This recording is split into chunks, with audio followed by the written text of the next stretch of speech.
So it's always like the blessing of being in that move and transitions. If we look at the program here that we have, you see we are now into the cycle of the waxing moon.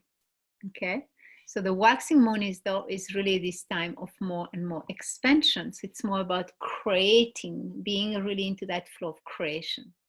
And when we enter more and more into that creativity, like now we are preparing for getting to the full moon. It's still like directly into the waxing moon now, so we're more around this time here, where it's more about taking leadership in our life. And from there, we will then like build up more towards the full moon. When we notice into all of the cycles, and we have those 5 elements always present, as much in the map, as much in all the different approach that we do along the process. So we notice that into the 5 elements, today it's about bringing those 5 elements into your home. It's to make sure that wherever you are, you want to have the presence of those elements to support also your well-being. Because those 5 elements are important into ourself, into the balance of our everyday life, like to make sure we have a good grounding, we take care and we nourish our earth, the physical body every day. We make sure to also nurture in the emotional aspect into our life, into our purpose, action, into a thought, and into really breathing deep constantly. And then the ether, which is more that spiritual aspect. The idea to get more and more, and I notice that also these days, is the more aware we are, the more attentive we are, the more we can do things the best of our ability directly on the first time. Today I met somebody in the morning and they were just like, why should we wait for tomorrow? Or why should we do something 2 times? It's like, do it once, do it well, and do it the best of your ability. And that can make us earn like so much time to just like make sure in each and every moment we try to adapt to the best of our ability, as much in our communication in the air, in our action in the fire, in the way we relate and use always the sense of intuition in our life, and into the manifestation, the real manifestation. So after clearing through the waning moon, allowing the new into the new moon, and now entering into like the 5 elements in your home, which is the day-to-day. So it's about having a representation of each of the elements around your house. You can place them taking in consideration the direction, and place like to have a fire representation on the east side of your house and your apartment. So it's like from the altar, that is the inside, then it grows in our home. So placing a representation of the fire, which can be a candle, very simple way, but it can also be like a representation of a hobby, or a representation of something that inspires you into your life and that motivates you into your life, that you can place onto the east side in your apartment.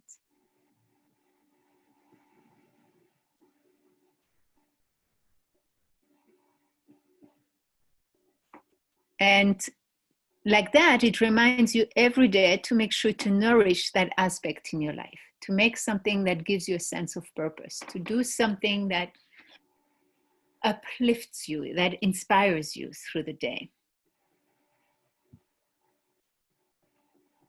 And then we go through bringing an element of water, which will be in the south of your apartment. You can have a glass of water, but you can also have pictures of some friends, something that awakens some emotional and that reflect the emotional aspect into your life.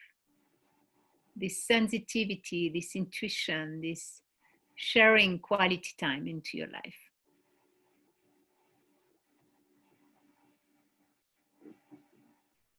And then on the west in your apartment, you want to bring something that reflects more the earth. So if you have a bamboo, I always like a bamboo or a plant or something that is representative, that it's more a sense of grounding into your home. Also, if you have something of value, you know, of value that reflect for you a certain resource. So sometimes you can put like a few penny also into that direction. Where is the space now during this time of the year where you feel like it's more space for prosperity, for resting, for nurturing. And then on the north, you will have a representation of the air elements. It can be to have a book, to have a certain citations, something that inspires your mind and stimulates the mind, that we need to have every day, some mind stimulation, which is healthy for us. And have a representation of that into the north. Okay. So once we have those elements being represented into this way, also having a white quartz in the house is always good. You know the white quartz, the stone, I mean the crystal. So if you can have a white quartz in your home, it's always very positive, because that's what gives you really that cleanliness, that brightness into your place.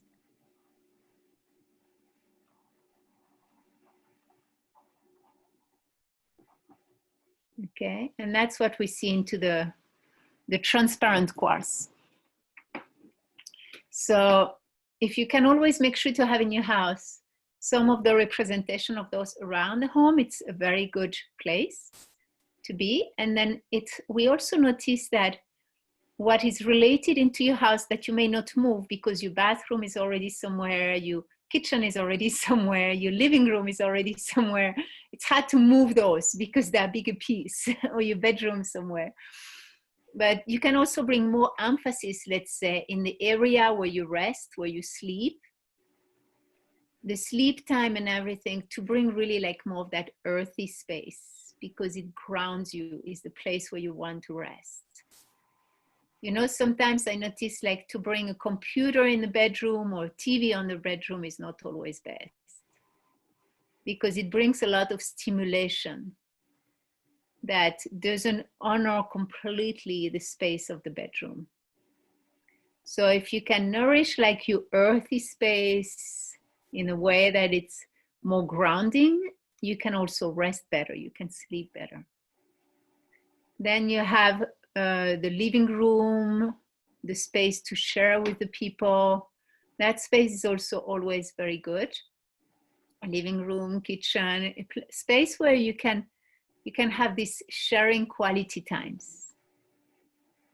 And that is where you can bring some more of the water element into it, because you feel like you will stay there, you will chat with friends or with your family, or it's a place where there is this emotional exchange. And this one, again, you are not going to move it to the south unless it's already there, but bring that mood of that water element into it. So you can feel like it's a harmonious place where to relate, where to exchange, where to allow this nice flow moving around, okay? And then we go through the fire, is a place at home where you have your creative space. And not everybody have that fire space in the house. Like if you have a fire pit, it's amazing. Like here in the place where I am at the moment, just right now, still it continues like that. It's still not long term. You do have a fireplace, and it can be just a space where really it's a real fire. But in Florida, I don't think they have a lot, and because it's too hot.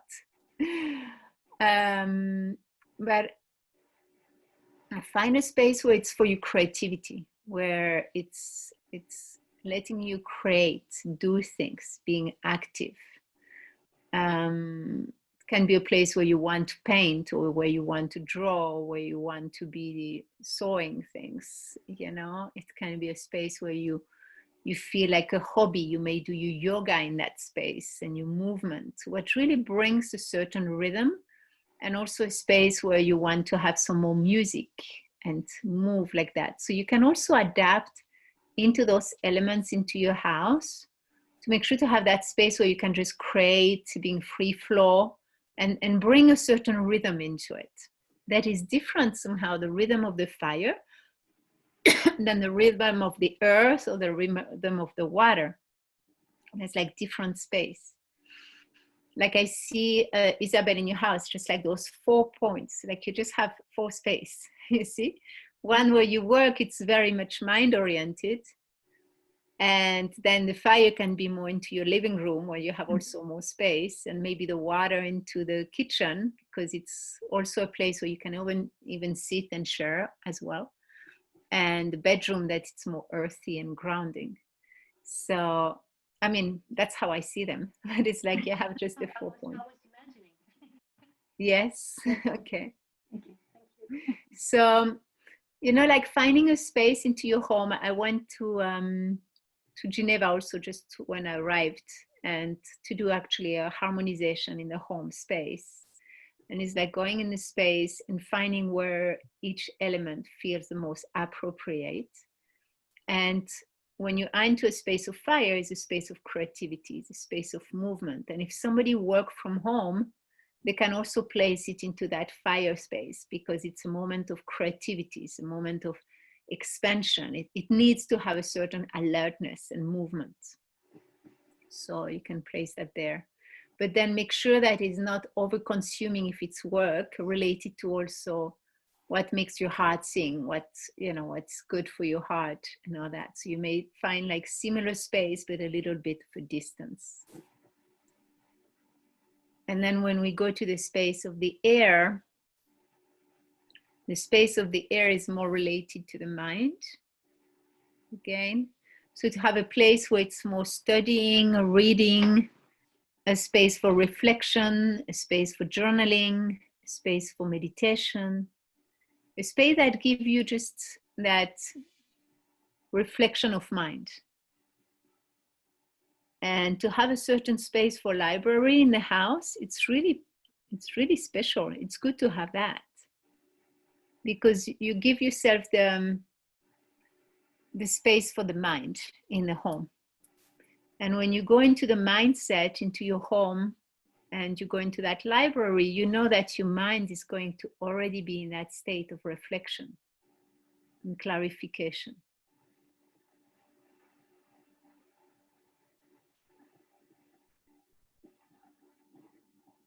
So maybe some of you may notice, I don't have really some place for hobbies and movement, or maybe I don't really have a space for library and for reflection.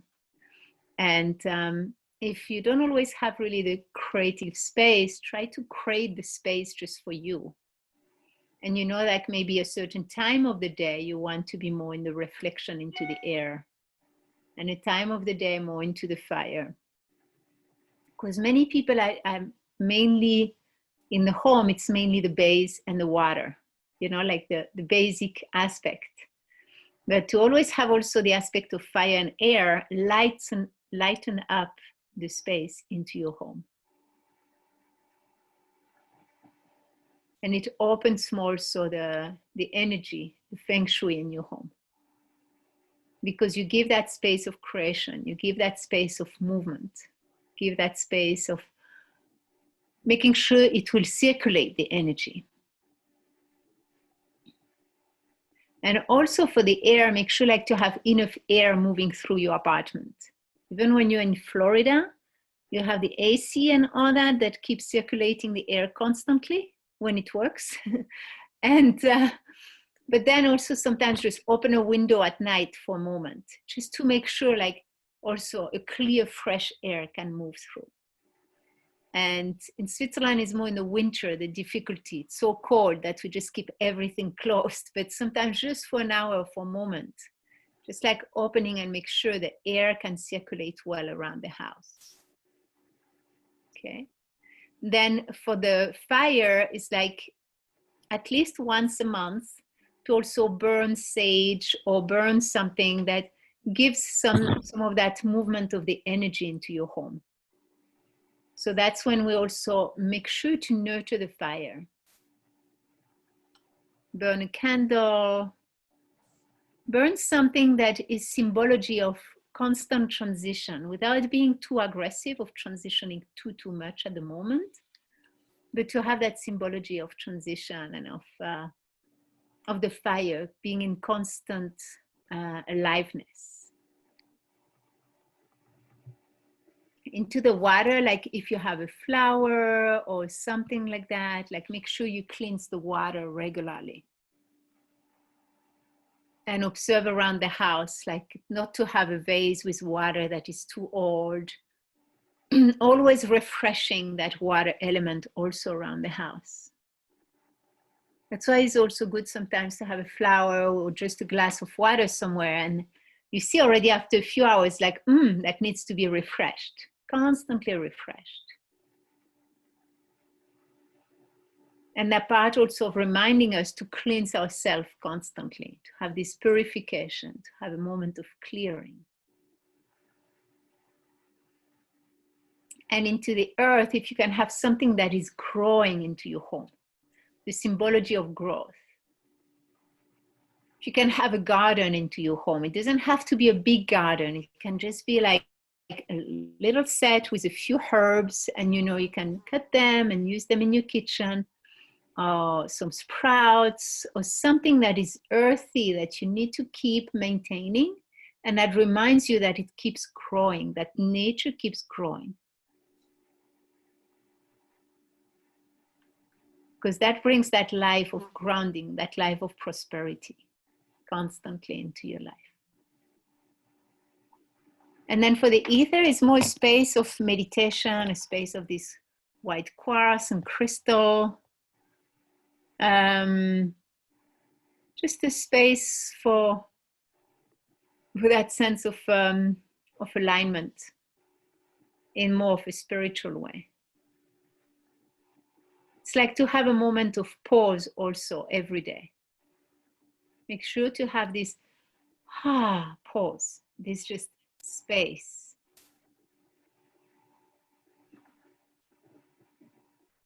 And that space just nourish the body, and it nourish the whole space into your home, because you allow some space also for the magic or for the spirituality into your home. I notice sometimes people have so much always music, so sound or TVs, or there is always movement or something, and just those moments of just like is to make sure that you add in your home the space for magic to happen, for nurturing to happen. Okay. So if we look at those elements into your home, which one do you notice is really strong already? And do you notice one or two that could be improved?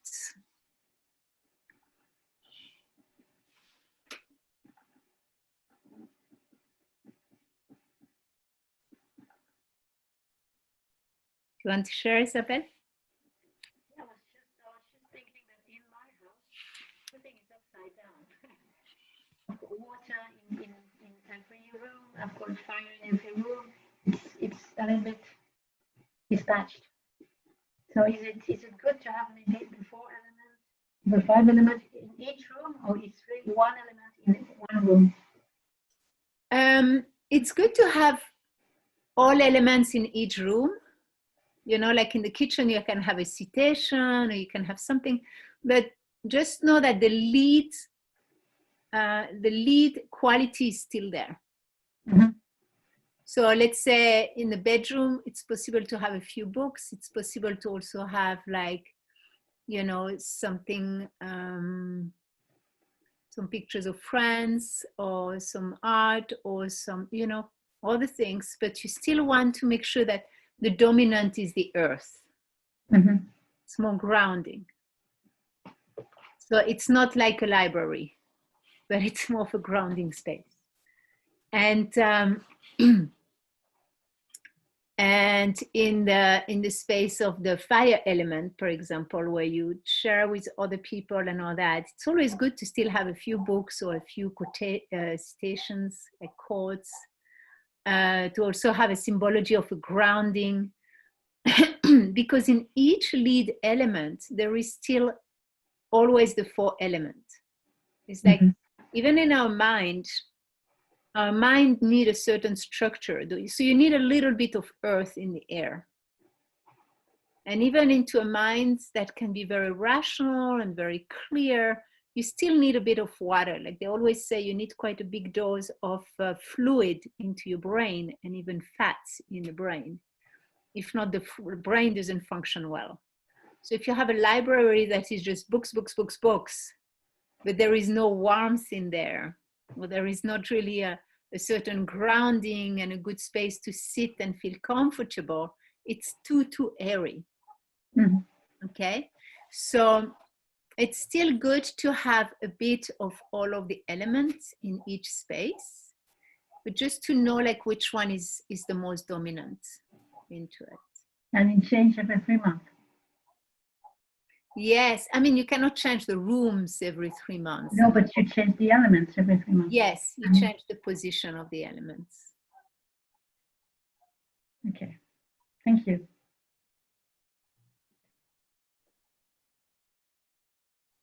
There is someone who uses it in the office.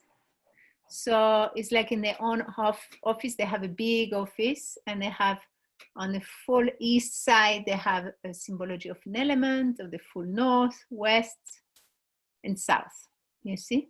So it's not like in each segment of the office, the bigger office, is more the big framework that they have each element represented.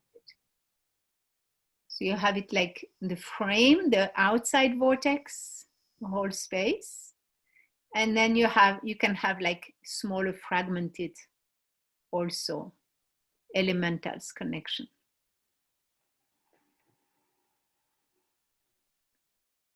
Do you have any question, Linda?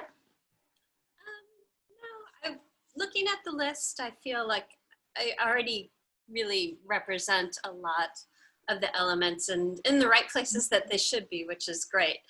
But one thing that I did notice that I need to work on is balancing the earth side within the home.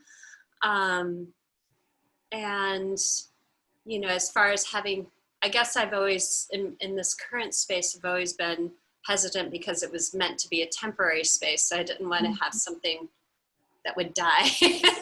So I was always one to just pick wildflowers or branches and keep them in my home. But now that I have my garden, maybe there's something I can bring inside the home that would be nice. Like I noticed I have a little bug that loves to eat off my basil plant. So maybe I need to bring it inside and give it a little TLC and work on that.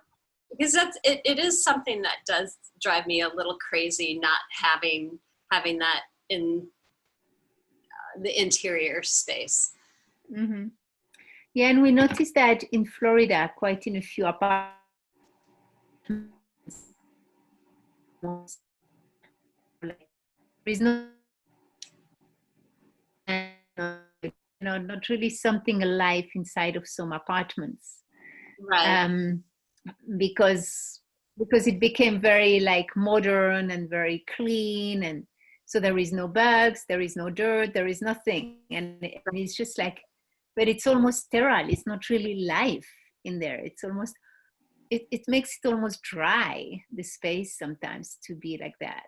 So yeah, if you can include something from your garden and to place it indoor just a bit into some area, you may feel it will also bring a sense of more warmth, more comfort for you to be into your home that way. Yes. I definitely do. And do you notice the other elements quite present and clearly aligned? Yes. Yes, and I think in Yeah. creating the space that it was, you know, there was always a space for creativity, a space to reflect, and Mhm. a space to, you know, for and it was important for Nigel and I, my husband and I, to when we were finding the space to have something that have a place that where we could gather, where there could be a community, whether it's in the kitchen or in a big dining table, but this open plan where we could, where the family could be together it's always very important for us. Mhm. And yeah, and as far as like the area where we rest, it's a very sacred space. Mhm. You know, I try to minimize electronics. It's a place where we read. It has space for meditation and Yeah. reflection. So really try to kind of keep some of these things separate too. Mhm. It helps in a sense to be more focused on each one at each place Mm-hmm. and have less of a distraction. Mhm. Yes. Yeah. And like they said, I don't know if we shared that all together in the group. I think so. I think it was in the group where we shared that people who were studying into a room, it was also with Isabel, people who were going into a room for an exam and nobody had done an exam into that room. That's Isabel who shared that example. And they were just doing the exam. That was okay. But then if another class come into the same room with already that clarity of mind and already an exam, the other people will do better because it's already in the air. It's already there present. So that's why sometimes to be in places where many people have been before and all that can be a little like taking over in the space and energy because it hasn't been so nurturing or so clear what was in the space before. So to bring the ambience into each room makes that as soon as you go in, there is less energy required to uplift it or to rebalance it each time, because that can just take a few minutes and we're not even aware of it.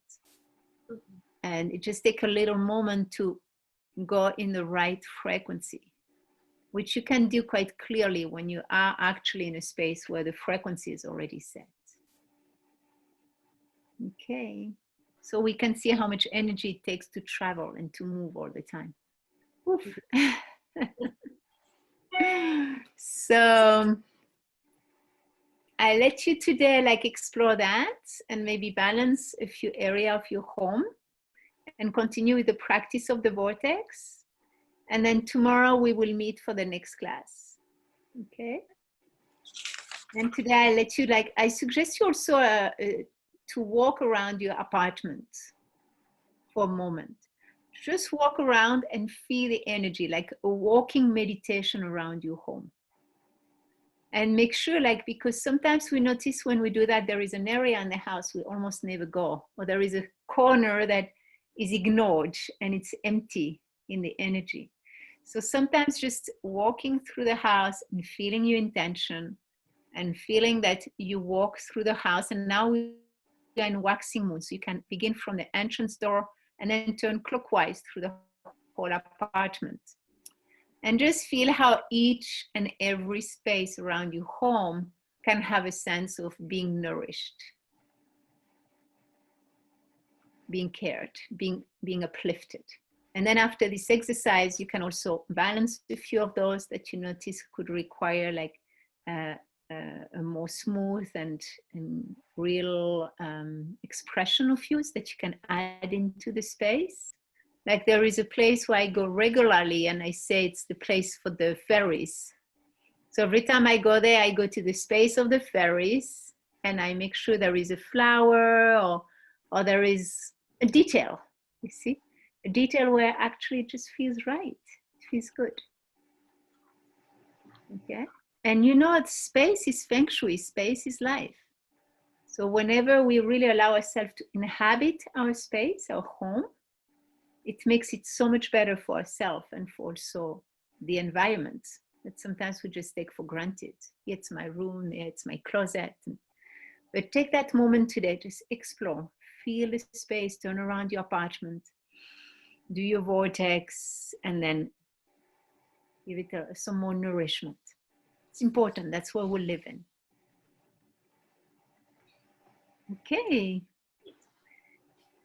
So, and then you can observe. I'm looking forward to hear from your observation. If you notice like, oh my God, yeah, the space may be behind the door or something. It's never there. It's never cultivated. It's ignored. It's empty. And those you can feel like when you go close by, it feel like, oof, the energy being drained, the energy falling apart.